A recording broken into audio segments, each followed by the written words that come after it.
Hello everyone, Alistair Gold here.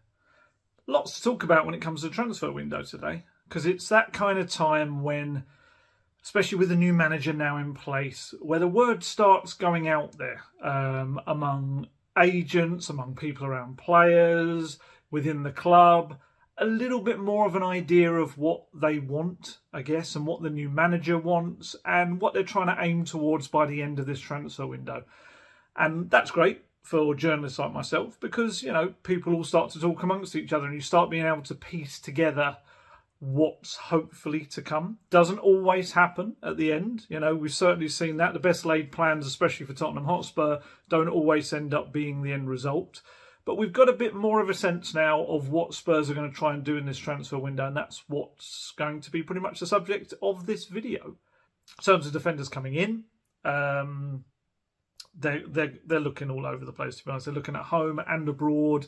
There's a real kind of push to be more data analytics based in decision making at Spurs now, and that's an area that I've told you before they're looking to improve within the club.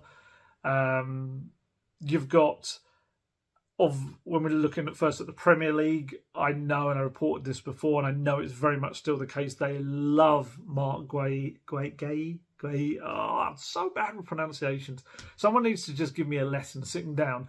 Like when the FIFA commentators, they sit down and they pronounce all, and you hear them saying it loads of times recording. I need to do that. The Crystal Palace and England defender, who's he's only 22. He's a terrific player. He's had a terrific season as well.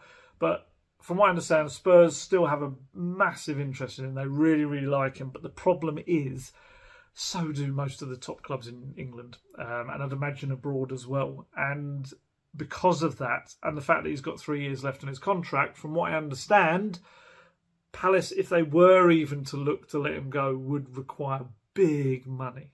Big money. And because they know that competition's there,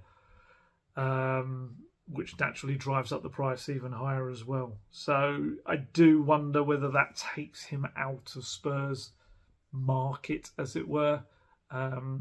Especially, I just think it kind of does, unfortunately, because I think he's just had such a good year for Palace, and also for he's playing matches for England now. Shame, because I think he would be brilliant in the Spurs backline. Max Kilman at Wolves is another one, homegrown player that I know they've looked at in the last couple of seasons. 26, played really well under Julian Lopetegui. Good with the ball at his feet as well. Again, another important part of the Postecoglou way.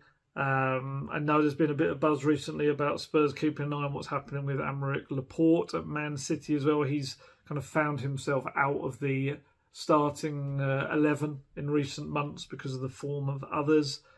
But I think Barcelona are looking at him as well. I'm trying to think. I feel like he's maybe got 2 years left on his contract. I could be wrong, but I feel like it was that kind of number.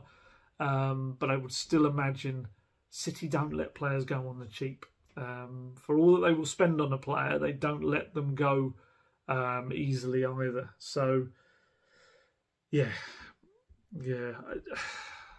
a difficult one. Those three, you'd maybe see Kilman as the one who'd maybe be the most gettable. But even Wolves, Wolves don't let players go for cheap either. And again, quite right. I can even hear the voices now, people saying, why have Spurs got to go for cheap players? I get it.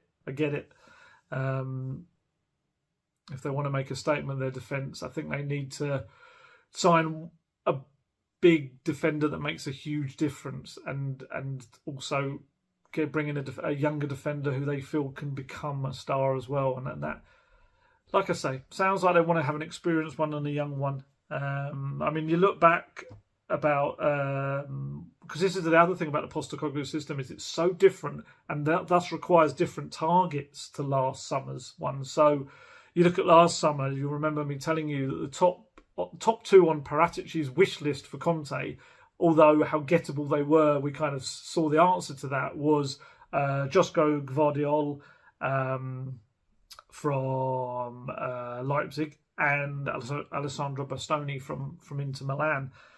They were difficult targets back then, and I think now they're probably way out of Spurs' market. I think I'm pretty sure, well, I definitely did actually. I remember saying it, I'm sure I wrote it in articles as well.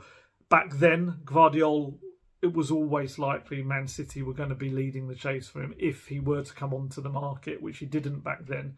And it sounds like reportedly they're going to tie up an £85 million deal for him. He's only 21 as well. I think he's going to be Laporte's replacement by the sound of it as well.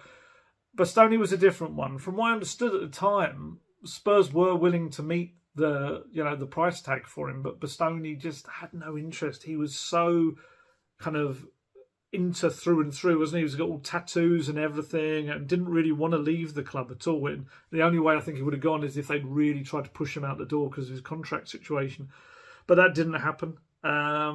Obviously had a big season, reached a Champions League final, and there's talk there now that he's about to sign an extended new deal, or certainly the Inter are going to try to, as soon as he comes back from this bout of international football. Sonny's, if you weren't aware, has revealed that for the last 6 to 9 months he had a sports hernia injury, which is only just, he had surgery at the end of the season after the Leeds match.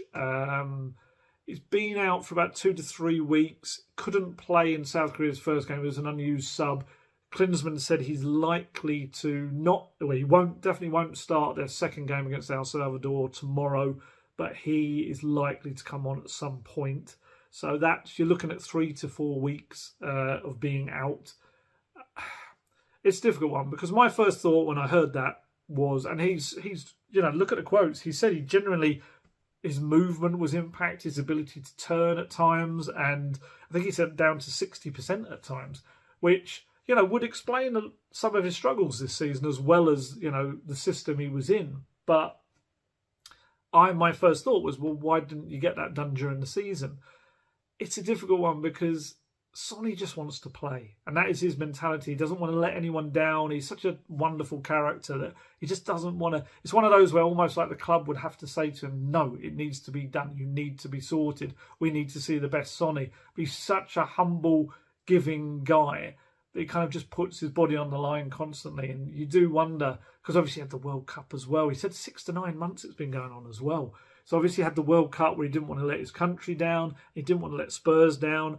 But hopefully, if he can get a decent bit of recovery time from this, comes back, again, I do think he's going to flourish. There's so many players I'm quite excited to see how they work in Postecoglou's system, and Sonny is one of them. So yeah, we shall see what happens with Sonny, and hopefully he comes back way very fit and fresh and ready for the new season.